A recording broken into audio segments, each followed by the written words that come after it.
Hi, I'm Pieta Valentine, a former physio. I've written 2 books on dementia, The Resident's Voice and The Resident's Rise, both on Amazon and in the description below my website. So pros and cons of walkers for dementia residents in dementia units.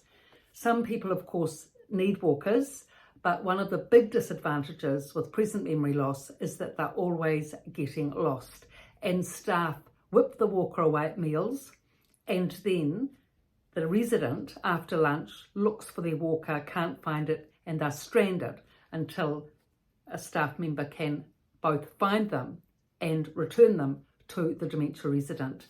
The clutter factor, that's another thing.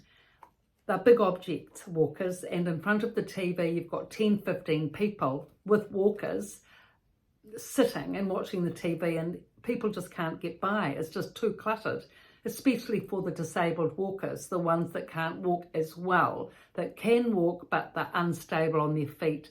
The clutter of the walkers really does create a problem, and there's often falls as a result.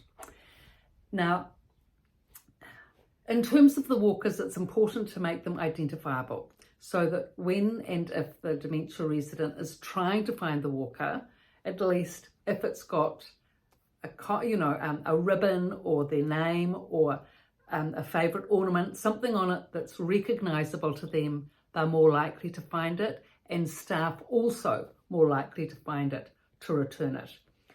But the big advantages of walkers that the walkers, as in the independent walking dementia residents, don't have is that they have the walker carrier bag and the seat on top. Both very valuable items, because in the walker carrier bag, the female especially can have all her treasures and treats, her chocolates, her tissues, her lipsticks, cards, memorabilia, funeral notices, you name it. It all goes in there like a big handbag, which she takes around with her all day. So it's a great asset having all this equipment with you, which the independent walkers don't have. The other big advantage is the seat on top of the walker carrier bag. A marvellous thing. Firstly, you can put magazines there, newspaper, and of course the cup of tea.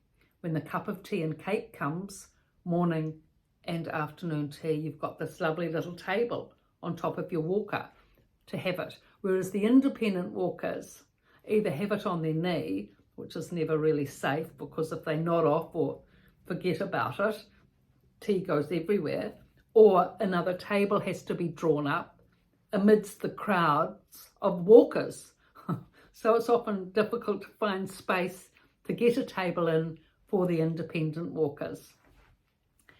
Now, the other thing that the walker is advantageous for is the seat on top can also be used for a seat because it's narrow compared to the big armchairs that most dementia residents sit in. So if a husband, for example, comes over from the retirement village, he'll often just draw up the walker if he's got a slim, thighs, hips, and he'll just sit in the walker seat and use that as a seat, which is much easier than trying to get another big chair and find a space to sit next to his wife. So these are all the pros and cons of walkers. Many dementia residents have a walker just for going up and down the long corridors to and from their bedroom. But in their bedroom, they don't use the walker. They've got furniture around they can just hold on to if need be, and just a few steps they can easily do independently.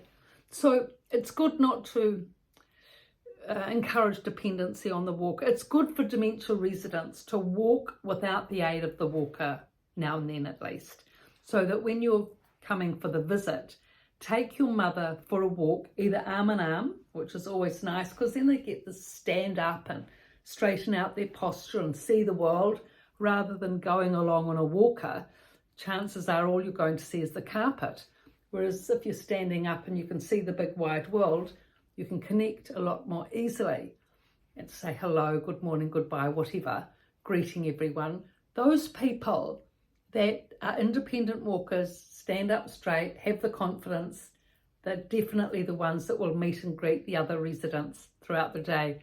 Whereas the ladies on the walkers, intent on walking, looking at the floor, often don't see anyone as they're walking along.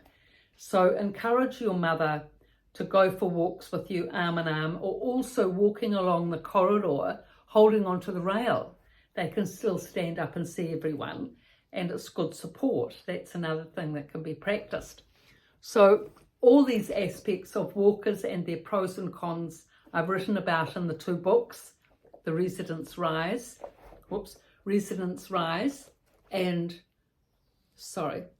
The Resident's Voice, both on Amazon. So thank you for your likes and your looks and your subscriptions. Please pass on the links. Thank you.